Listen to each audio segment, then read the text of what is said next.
Hello दोस्तों, कैसे हैं आप सभी का स्वागत है आपके अपने इस YouTube चैनल हिंदी की बिंदी में। तो दोस्तों, आज हम बात कर रहे हैं प्रगतिवादी कवि नागार्जुन जी के जीवन परिचय की। तो अभी आपको अलग अलग लेखकों की, कवियों के जो जीवन परिचय है उन पर चर्चा की जा रही है।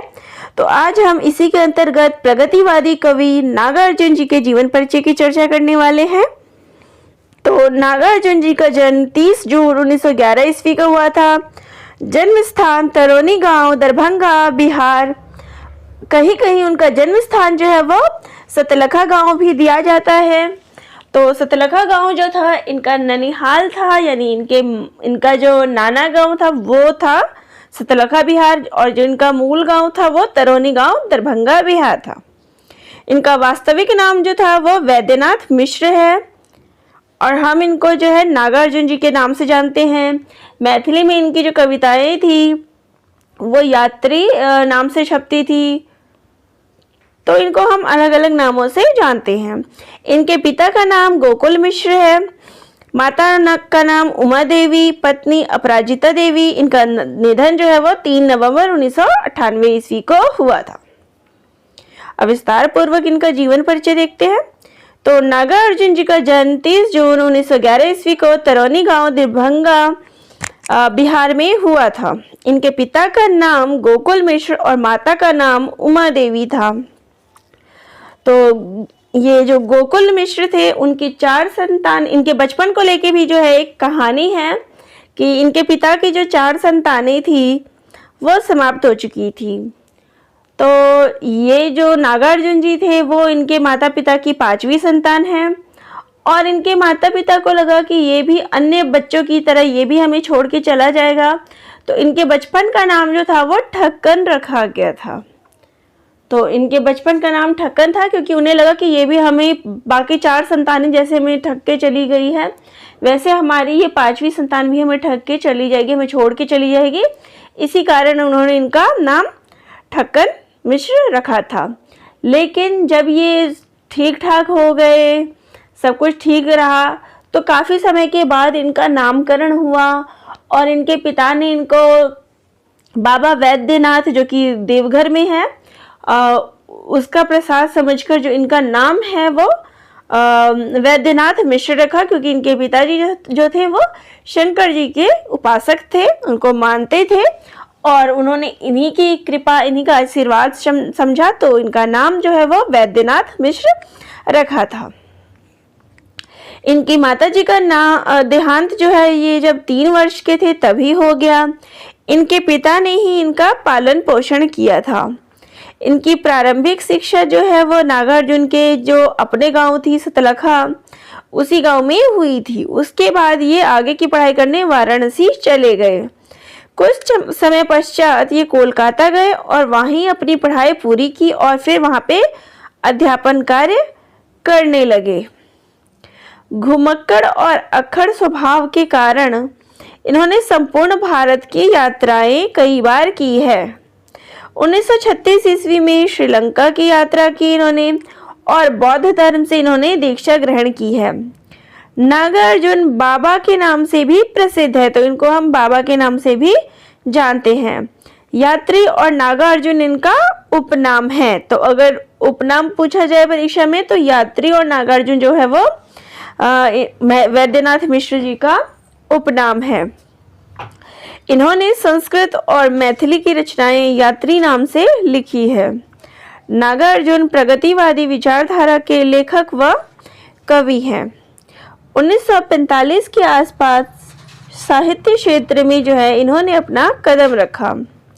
इन्होंने अपनी रचनाएं जो है अलग अलग भाषाओं में की है।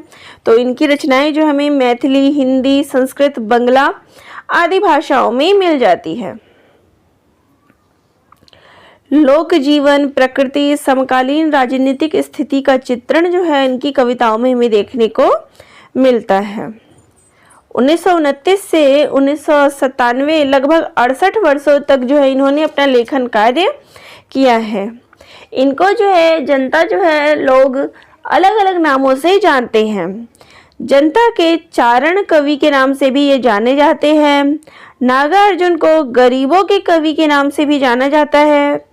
प्रगतिशील काव्य आंदोलन के रीढ़ माने जाते हैं। तो ये प्रगतिशील काव्य धारा के जो है वो मुख्य कवि माने जाते हैं, उनकी रीढ़ माने जाते हैं।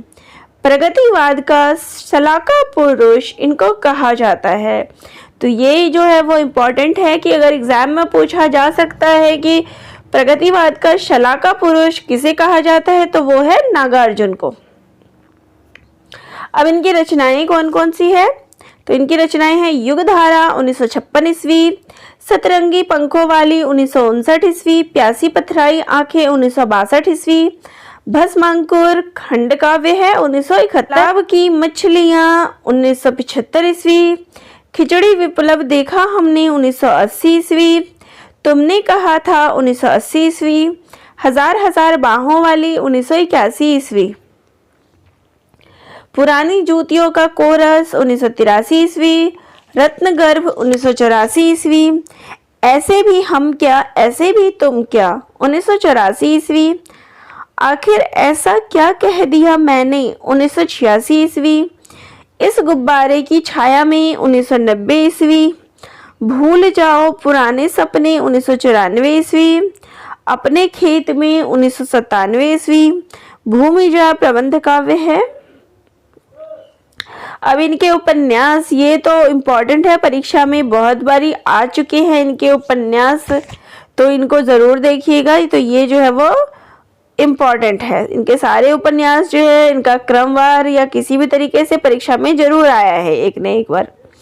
तो इनके उपन्यास है रतिनाथ की चाची 1948 ईस्वी, बलचनमा 1952 ईस्वी, बाबा बटेश्वर नाथ 1954 ईस्वी, नई पौध 1953 ईस्वी, वरुण के बेटे 1956-57 ईस्वी, दुख मोचन 1956-57 ईस्वी, उग्रतारा 1963 ईस्वी, कुंभी पाक 1960 ईस्वी और 1972 में चंपिया नाम से प्रकाशित है। हीरक जयंती 1962 ईस्वी, 1979 में अभिनंदन नाम से यही जो है वो दोबारा प्रकाशित हुई है। जमनिया का बाबा 1968 ईस्वी, 1968 में ही ये इमरतिया नाम से भी प्रकाशित हुई है। आसमान में चांद तारे और गरीबदास 1990 ईस्वी। इनकी जो व्यंग रचना है वो है अभिनंदन। इनके निबंध जो है वो है अन्नहीनम क्रियाहीनम 1983 ईस्वी। इनके द्वारा लिखित बाल साहित्य है कथा मंजरी भाग 1 1958 ईस्वी, कथा मंजरी भाग 2 1964 ईस्वी, मर्यादा पुरुषोत्तम राम 1955 ईस्वी, विद्यापति की कहानियां 1967 ईस्वी। इनके द्वारा लिखित कुछ मैथिली रचनाएं हैं चित्रा 1945 ईस्वी, पत्रहीन नग्नगाछ 1967 ईस्वी। इसके लिए इनको साहित्य अकादमी पुरस्कार भी मिल चुका है। पारो 1946 ईस्वी उपन्यास है। नवतुरिया 1954 ईस्वी एक उपन्यास है। बांग्ला रचना, तो बांग्ला रचना इनके द्वारा जो लिखित है वो है मैं मिलिट्री का पुराना घोड़ा। तो ये क्वेश्चन नेट की परीक्षा में एक बार आ चुका है कि ये किसके द्वारा किसकी लिखी गई है, तो नागार्जुन की। संस्मरण जो है इनके द्वारा लिखित है एक व्यक्ति एक युग 1963 ईस्वी। अब इनको कौन कौन से पुरस्कार मिले हुए हैं?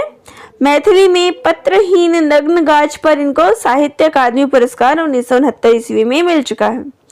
उत्तर प्रदेश हिंदी स्थान लखनऊ द्वारा भारत भारती सम्मान, मध्य प्रदेश सरकार द्वारा मैथिली शरण गुप्त सम्मान, बिहार सरकार द्वारा राजेंद्र प्रसाद पुरस्कार सम्मान, साहित्य अकादमी की सर्वोच्च फेलोशिप से ये सम्मानित हो चुके हैं।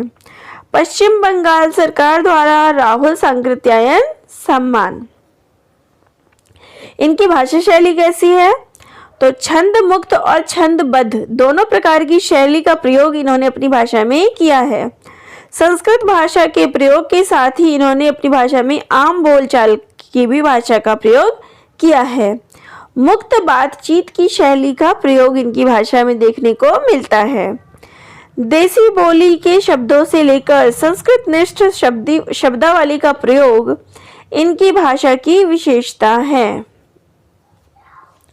तो दोस्तों ये था नागार्जुन जी का संपूर्ण जीवन परिचय, उनकी रचनाएं, उनके उपन्यास, कविताएं। तो आप सभी को कैसा लगा कमेंट बॉक्स में ज़रूर लिखिएगा।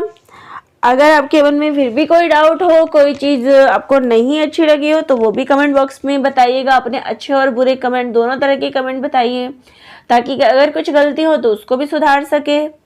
या आप किसी टॉपिक पे चाहते हैं कि वीडियो बनाई जाए, तो वो भी कमेंट बॉक्स में लिख के बताइएगा। और अगर आप चैनल पे नए हैं, चैनल को अभी तक आपने सब्सक्राइब नहीं किया है, तो चैनल को ज़रूर सब्सक्राइब करिएगा। तो दोस्तों, आप सभी का बहुत बहुत धन्यवाद।